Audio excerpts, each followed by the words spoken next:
नमो बुद्धाय मित्रांनो, आपल्या सर्वांचे आपल्या मनपसंत चॅनल मन शांतीवर स्वागत आहे.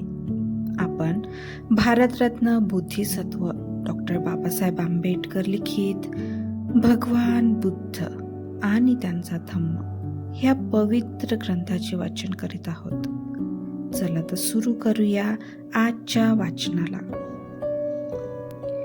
केनियाने केलेले स्वागत. आपण या गावी सेल नावाचा एक ब्राह्मण राहत होता.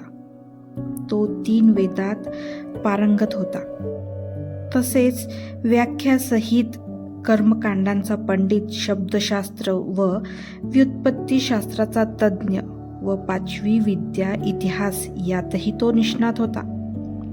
तो व्याकरण जाणत होता, कूटतर्कशास्त्र तसेच महापुरुषांची लक्षणे ओळखणे म्हणजे लोकायत शास्त्र ह्यातही तो तज्ज्ञ होता. त्याच्यापाशी 300 तरुण ब्राह्मण होते, ज्यांना तो वेदमंत्र शिकवित असे. केनिय नावाचा अग्निपूजक ब्राह्मण ह्या सेल ब्राह्मणांचा अनुयायी होता. तो सेल ब्राह्मण 300 शिष्यांसह त्याच्याकडे गेला.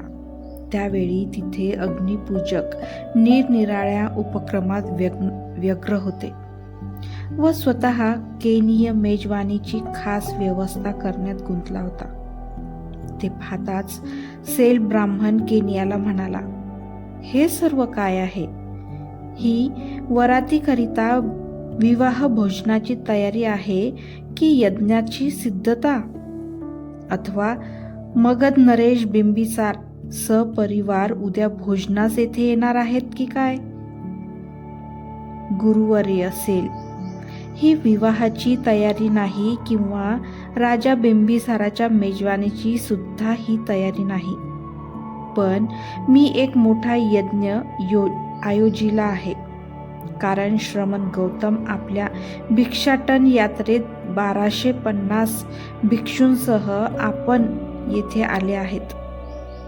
श्रमण गौतमांच्या बाबतीत अशी कीर्ती प्रस्तुत आहे की ते सम्यक संबुद्ध आहेत. त्यांनाच भिक्खू संघासह मी उद्या भोजनास निमंत्रित केले आहे. ही जी मेजवानीची सिद्धता आहे ती त्यांच्यासाठी आहे.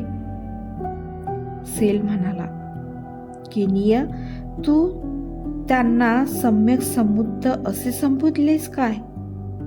होय, मी म्हटले की ते सम्यक संबुद्ध आहेत. केनिय बोलला. केनिय, तू खरोखरच असे म्हणालास? होय, मी खरोखरच तसे म्हणालो. राजा प्रसेनजिताद्वारे तथागतांची प्रशंसा.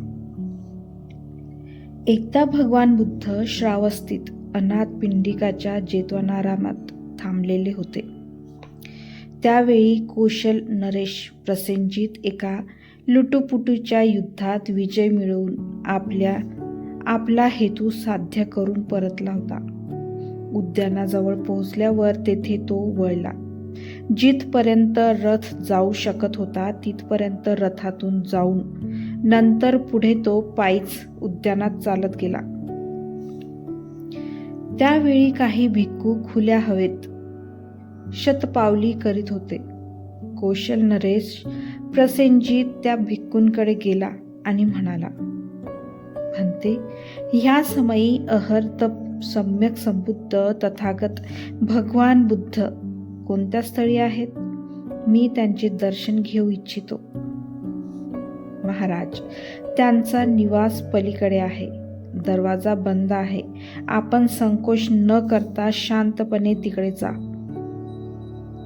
व्हरांड्यात प्रवेश करा. खाकरल्यासारखे करा व दरवाजाची कडी वाजवा. तथागत दरवाजा उघडतील. त्यांनी सांगितल्याप्रमाणे राजा प्रसेनजित त्या निवासात गेला.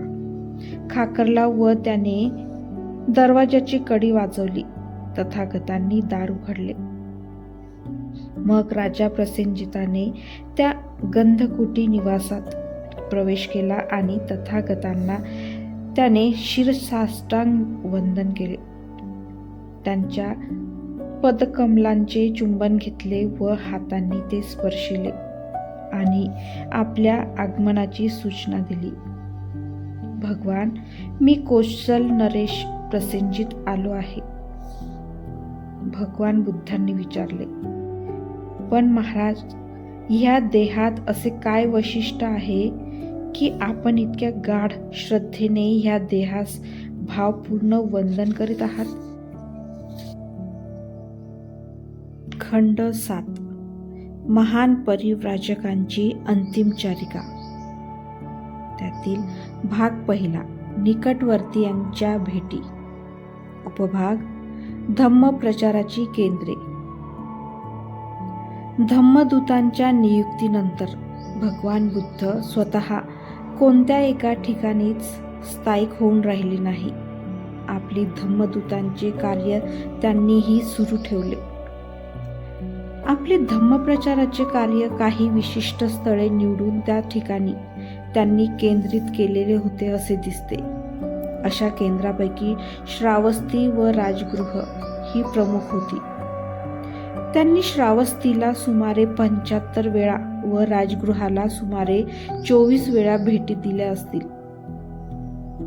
आणखी इतर काही स्थळे धम्मप्रचाराची लहान केंद्रे होती. जसे कपिलवस्तू इथे ते 6 वेळा गेले होते, वैशाली इथेही ते 6 वेळा गेले आणि कम्मास धम्म येथे 4 वेळा.